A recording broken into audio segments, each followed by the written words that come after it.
sorry, Megan asked, what is the difference between acupuncture and dry needling? All right. So, a very, very common question, a very good question, and a very important question. All right. So, before we start with answering this question, dry needling and acupuncture are different things. Okay. What is similar is the tool. So, if you think about tools, there's a big difference between the tool, but then there's a big difference. There's a big difference between the tool, and then there's another story in terms of what you do with the tool, and what the theory and application of why you're doing what you're doing with the tool. And that's what's very, very different about acupuncture and dry needling. So I vouch for both, and I think there are very, very solid results that come with both. Acupuncture in the traditional Chinese medicine, and I'm not going to say that I'm trained in that or that I can answer all the questions in that. But typically what I'll tell people is in the traditional Chinese method of acupuncture, they are going to be directly, their theory and their intent is to affect energy flow through the body.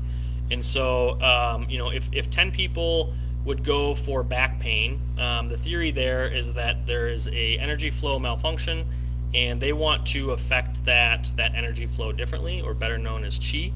And so they're going to take their training and place the needles along different pathways, or what they call meridians, to affect that energy flow. All right. And a lot of times with acupuncture, and again, if there is an acupuncturist and they want to hop on and let me know, or they've had, you're an individual that's had acupuncture, certainly feel free. I have had both, and so I can only speak to my experiences. So I'm trained in dry needling. I've had both. But a lot of times what acupuncture will do is they'll follow those pathways and they'll place many, many needles along meridians, or those pathways, and then they'll let the needles kind of mellow out in there for a while, all right? Sometimes up to 30 minutes, all right? And everybody's going to be a little bit different.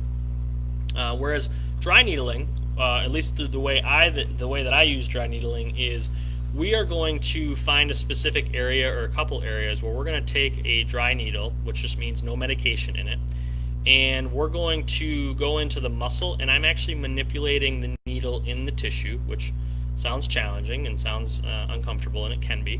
But we're looking for what's called a local twitch response. And so I want there to be a reaction, or almost a reflex, from the muscle, which is muscle, spinal cord, brain, back to the muscle, and we get a twitch and a reflex, right? And so the experience for those two differences is very different.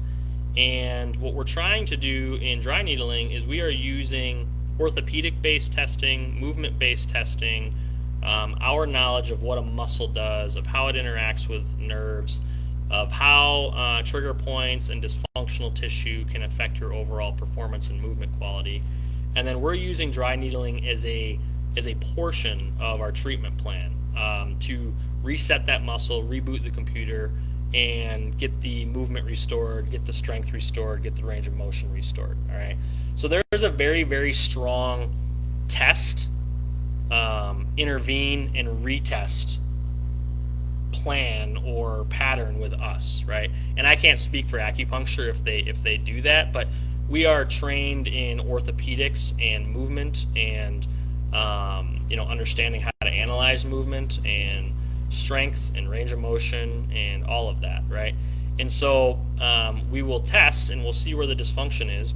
If dry needling is indicated because a muscle or the muscle function is not optimal, we will probably dry needle that, or muscles that would be associated with that, and then we'll retest. And we certainly want to see that motion has been improved, strength has been improved, pain has been resolved, those sort of things. And so how we're using dry needling falls within, at least here again, I can only speak for us, how we're using dry needling falls within that test, evaluation, apply the intervention, and then retest. And I don't know how acupuncturists would use that in terms of if they're doing specific testing or if they're doing any orthopedic or movement-based testing. I can't speak again for them. But what I would say is that we are using dry needling in that subset of our evaluation and our knowledge base of movement and orthopedics and performance, and then we are making sure that we're retesting to say what we're doing with that needle is actually working and doing what we want it to. Okay, so both are effective, and I do recommend both.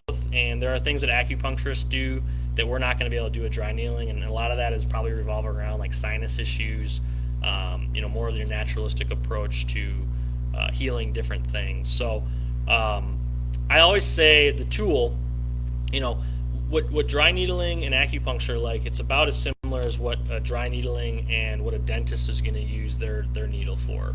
That's about how similar they are in reality. But that's the best way that I can answer that difference. Usually, very, very generically, sorry, I keep hitting the mic here. Dry needling is hands-on and short, and dry needling is hands-on for a while. Acupuncture is hands-on for a while. A lot of needles, following those pathways, and then they typically will let them hang out there for a while, and hopefully let that energy flow restore. So that would be the big difference from my standpoint. I do think in any treatment, right? Dry needling, cupping, spinal manipulation, chiropractic adjustments, exercise, therapeutic exercise, any of this stuff, there has got to be, realistically, a pre-test and a post-test.